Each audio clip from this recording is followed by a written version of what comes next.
ನಮಸ್ಕಾರ. ಷೇರು ಮಾರುಕಟ್ಟೆಯ ಒಂದು ತುಂಬಾನೇ ರೋಮಾಂಚಕಾರಿ ಆದರೆ ಅಷ್ಟೇ ಅಪಾಯಕಾರಿ ಜಾಗ ಅಂದ್ರೆ ಅದು ಪೆನ್ನಿ ಸ್ಟಾಕ್ಗಳು.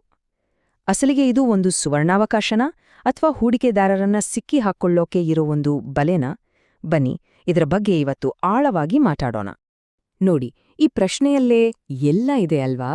ಒಂದು ಕಡೆ ಅಯ್ಯೋ ₹5 ಸ್ಟಾಕ್ ₹50 ಆದ್ರೆ ಅನ್ನೋ ಆಸೆ, ಆದ್ರೆ ಇನ್ನೊಂದು ಕಡೆ ಹಾಕಿದ ದುಡ್ಡೆಲ್ಲ ಸೊನ್ನೆ ಆಗ್ಬಿಡುತ್ತಾ ಅನ್ನೋ ಭಯ. ಹಾಗಿದ್ರೆ ಪೆನ್ನಿ ಸ್ಟಾಕ್ ಅನ್ನೋದು ನಿಜವಾಗ್ಲೂ ಒಂದು ಗುಪ್ತನಿಧಿನಾ ಅಥವಾ ಜಾಣ್ಮೆಯಿಂದ ಬೀಸಿದ ಬಲೆನಾ? ಇವತ್ತಿನ ಈ ವಿಶ್ಲೇಷಣೆಯಲ್ಲಿ ಪೆನ್ನಿ ಸ್ಟಾಕ್ಗಳ ಸುತ್ತ ಇರೋ ಈ ಹೈಪ್ ಇದೆಯಲ್ಲ, ಅದರ ಹಿಂದಿರೋ ನಿಜವಾದ ಸತ್ಯ ಏನು ಅಂತ ಅರ್ಥ ಮಾಡ್ಕೊಳ್ಳೋ ಪ್ರಯತ್ನ ಮಾಡೋಣ. ಆಗ ನಮ್ಗೊಂದು ಸ್ಪಷ್ಟ ಚಿತ್ರಣ ಸಿಗುತ್ತೆ. ಸರಿ, ಮೊಟ್ಟ ಮೊದಲನೇದಾಗಿ ಈ ಪೆನ್ನಿ ಸ್ಟಾಕ್ಸ್ಗಳು ಯಾಕೆ ಇಷ್ಟೊಂದು ಅಟ್ರಾಕ್ಟಿವ್ ಆಗಿ ಕಾಣಿಸುತ್ತೆ, ಎಲ್ಲರನ್ನೂ ತನ್ನ ಕಡೆ ಯಾಕೆ ಸೆಳೆಯುತ್ತೆ? ಅದರ ಹಿಂದಿರೋ ಅತಿ ದೊಡ್ಡ ಕಾರಣ ಅಂದ್ರೆ ಬೇಗ ಶ್ರೀಮಂತರಾಗ್ಬೋದು ಅನ್ನೋ ಒಂದು ಭರವಸೆ. ಓಕೆ, ಹಾಗಿದ್ರೆ ಪೆನ್ನಿ ಸ್ಟಾಕ್ಸ್ ಅಂದ್ರೆ ಏನು? ತುಂಬಾ ಸಿಂಪಲ್. ಇವು ಸಣ್ಣ ಪುಟ್ಟ ಕಂಪನಿಗಳ ಷೇರುಗಳು, ಅತೀ ಕಡಿಮೆ ಬೆಲೆಗೆ ಟ್ರೇಡ್ ಆಗ್ತಿರುತ್ತೆ. ಭಾರತದಲ್ಲಿ ಹೇಳೋದಾದ್ರೆ ಸಾಮಾನ್ಯವಾಗಿ ₹10 ₹50ಗಿಂತ ಕಡಿಮೆ ಬೆಲೆ ಇರೋ ಸ್ಟಾಕ್ಗಳನ್ನ ಪೆನ್ನಿ ಸ್ಟಾಕ್ಸ್ ಅಂತಾರೆ. ಒಂದು ಸಿಂಪಲ್ ಉದಾಹರಣೆ ತಗೊಳ್ಳೋಣ ಬನ್ನಿ. ಒಂದು ಷೇರಿನ ಬೆಲೆ ಕೇವಲ ₹5 ಇದೆ ಅನ್ಕೊಳ್ಳಿ. ಅದರಲ್ಲಿ ಒಂದು ₹5,000 ಹೂಡಿಕೆ ಮಾಡಿದ್ರೆ 1000 ಷೇರುಗಳು ಸಿಗುತ್ತೆ. ಒಂದು ವೇಳೆ ಆ ಷೇರಿನ ಬೆಲೆ ಡಬಲ್ ಆಗಿ ₹10ಗೆ ಹೋದರೆ ಏನಾಗ್ಬೋದು? ನೀವು ಹಾಕಿದ ₹5,000 ನೇರವಾಗಿ ₹10,000 ಆಗುತ್ತೆ. ಅಂದ್ರೆ 100ಕ್ಕೆ 100ರಷ್ಟು ಲಾಭ. ನೋಡಿ, ಕೇವಲ ₹5 ಬೆಲೆ ಜಾಸ್ತಿ ಆದ್ರೆ ಸಾಕು ಇಷ್ಟು ದೊಡ್ಡ ರಿಟರ್ನ್ಸ್. ಇದೇ ಪೆನ್ನಿ ಸ್ಟಾಕ್ಗಳ ಮುಖ್ಯ ಆಕರ್ಷಣೆ. ಹಾಗಾದ್ರೆ ಪೆನ್ನಿ ಸ್ಟಾಕ್ಗಳ ಪ್ರಮುಖ ಆಕರ್ಷಣೆಗಳು ಯಾವ್ಯಾವು ಅಂತ ಒಂದೊಂದಾಗಿ ನೋಡೋದಾದ್ರೆ, ಮೊದಲನೇದಾಗಿ ಕಡಿಮೆ ಹಣದಲ್ಲಿ ಶುರು ಮಾಡಬಹುದು. ಎರಡನೇದು ಹೆಚ್ಚಿನ ಲಾಭದ ಪೊಟೆನ್ಷಿಯಲ್, ಮುಂದೆ ದೊಡ್ಡದಾಗಿ ಬೆಳೆಯೋ ಕಂಪನಿಗಳಲ್ಲಿ ಮೊದಲೇ ಎಂಟ್ರಿ ಪಡೆಯೋ ಅವಕಾಶ. ಮತ್ತು ಎಲ್ಲರೂ ಕನಸು ಕಾಣೋ ಹಾಗೆ ಹೂಡಿಕೆ ಮೇಲೆ 10 ಪಟ್ಟು 50 ಪಟ್ಟು ಲಾಭ, ಅಂದ್ರೆ ಮಲ್ಟಿಬ್ಯಾಗರ್ ಆಗೋ ಸಾಧ್ಯತೆ ಇರುತ್ತೆ. ಸರಿ, ಇದೆಲ್ಲ ಕೇಳೋಕೆ ತುಂಬಾನೇ ಚೆನ್ನಾಗಿದೆ. ಆದ್ರೆ ಒಂದು ಷೇರಿನ ಬೆಲೆ ಯಾಕೆ ಅಷ್ಟೊಂದು ಕಡಿಮೆ ಇರುತ್ತೆ? ಅದರ ಹಿಂದಿನ ಅಸಲಿ ಕತೆ ಏನು? ಆ ವಾಸ್ತವವನ್ನ ಈಗ ನೋಡೋಣ. ಪೆನ್ನಿ ಸ್ಟಾಕ್ಗಳಿಗೆ ಕೆಲವು ಮೂಲಭೂತ ಲಕ್ಷಣಗಳಿರುತ್ತೆ. ಬೆಲೆ ಕಡಿಮೆ ಇರುತ್ತೆ, ಹೌದು, ಯಾಕಂದ್ರೆ ಅವು ಸಣ್ಣ ಕಂಪನಿಗಳು, ಅಂದ್ರೆ ಮಾರ್ಕೆಟ್ ಕ್ಯಾಪಿಟಲೈಸೇಷನ್ ಕಡಿಮೆ ಇರುತ್ತೆ. ಲಿಕ್ವಿಡಿಟಿ ಕೂಡ ಕಡಿಮೆ ಇರುತ್ತೆ, ಅಂದ್ರೆ ಬೇಕು ಅಂದಾಗ ಸುಲಭವಾಗಿ ಕೊಳ್ಳೋಕೆ ಮಾರೋಕೆ ಆಗಲ್ಲ. ಬೆಲೆಗಳಲ್ಲಿ ವಿಪರೀತ ಏರಿಳಿತ, ಅಂದ್ರೆ ಹೈ ವಾಲಟೈಲಿಟಿ ಇರುತ್ತೆ.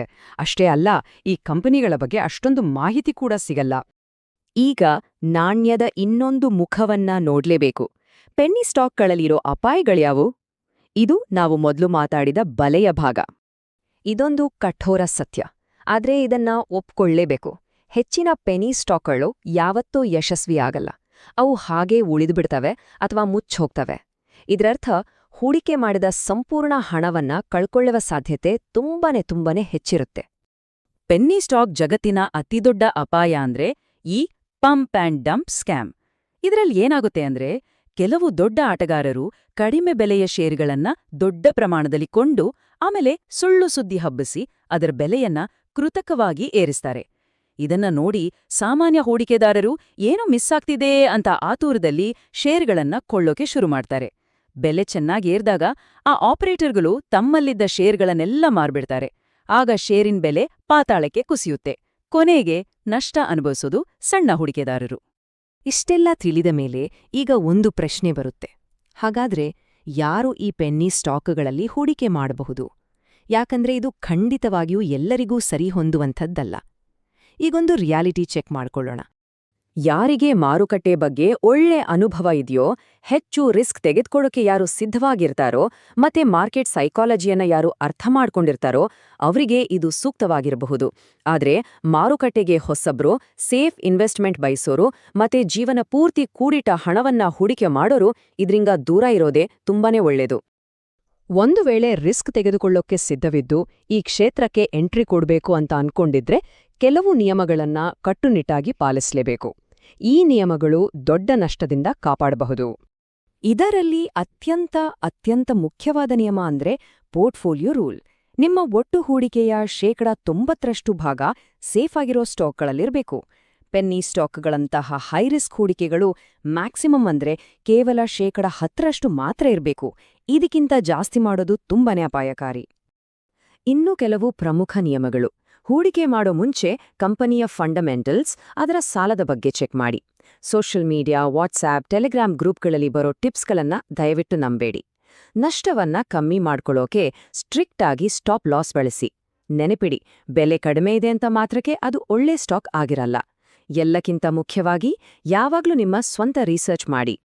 ಕೊನೆದಾಗಿ ಹೇಳೋದಾರೆ, ಪೆನ್ನಿ ಸ್ಟಾಕ್ಗಳು 2 ಅಲಗಿನ ಕತ್ತಿ ಇದ್ದ ಹಾಗೆ. ಒಂದ್ ಕಡೆ ಅಂಚ ಲಾಭ ಗಳಿಸೋ ಅವಕಾಶ, ಇನ್ನೊಂದ್ ಕಡೆ ಹಾಕಿದ ಬಂಡವಾಳವನ್ನೇ ಸಂಪೂರ್ಣವಾಗಿ ಕಳ್ಕೊಳ್ಳೋ ಅಪಾಯ. ಹಾಗಾಗಿ ಕೊನೆಗೆ ಕೇಳ್ಕೊಳ್ಬೇಕಾದ ಪ್ರಶ್ನೆ ಇದು: ಇದರಲ್ಲಿ ಸಿಗಬಹುದಾದ ದೊಡ್ಡ ಲಾಭಕ್ಕಾಗಿ ಎದುರಾಗಬಹುದಾದ ಅಷ್ಟೇ ದೊಡ್ಡ ಅಪಾಯವನ್ನ ಮೈಮೇಲೆ ಎಳೆದುಕೊಳ್ಳೋದು ಸರಿನಾ? ಈ ನಿರ್ಧಾರ ಸಂಪೂರ್ಣವಾಗಿ ಅವರವರ ಜ್ಞಾನ, ರಿಸರ್ಚ್ ಮತ್ತೆ ರಿಸ್ಕ್ ತೆಗೆದುಕೊಳ್ಳೋ ಸಾಮರ್ಥ್ಯದ ಮೇಲೆ ನಿಂತಿರುತ್ತೆ. ಚೆನ್ನಾಗಿ ಯೋಚಿಸಿ, ನಂತರ ನಿರ್ಧರಿಸಿ.